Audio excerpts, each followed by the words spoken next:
Alo. Oyi, assalomu alaykum. Yaxshimisiz? Malika, yaxshimisan? Rahmat, oyi, yaxshiman. Zarur gapingiz bo'lmasa, keyinroq gaplashardik. Meni eng zarur gapim, muammoyim seni erga berish. Tushundingmi? Oyi, yana boshladingizmi? Zoqir yana sovchisini chiqardi. Dadang unga rozilik bermoqchi. Oyi, nimaga tushunmaysiz? U erkakning 3 ta farzandi bor, tushunyapsizmi? Menga umuman to'g'ri kelmaydi.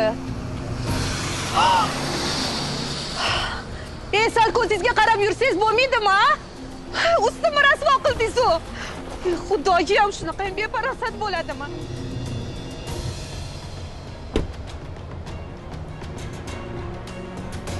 Menga qarang, sal ko'zingizga qarab yursangiz bo'lmaydimi, ha? Ustimni rasvo qildingiz-ku. Uzr, xayol bilan ko'rmay qolma. Malika? Malika! Oyi, o'zim sizga qo'ng'iroq qilib beraman.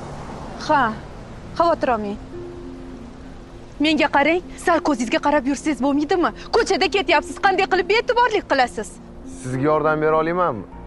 Nima yordam bera olasiz? Hozir shu ahvolda qanday qilib ishga boraman? Men juda ham shoshayotgandim. Xohlasangiz ishxonangizga olib borib qo'yaman. Nima? Sizmi? Uzr, be'tiborlik qildim.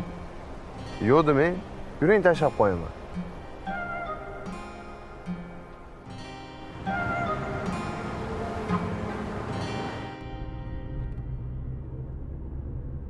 Aybga buyurmang.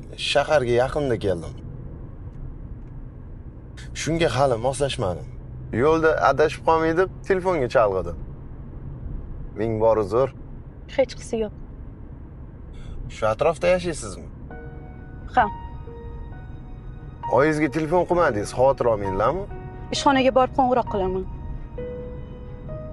Sir bo'lmasa nima ish qilasiz? Turmushga chiqqanmisiz? Voy, nima siz tergovchimisiz? Yo'q, shifokorman. Chet elda ancha yil ishlaganman.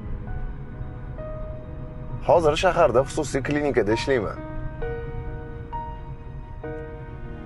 Yaxshi.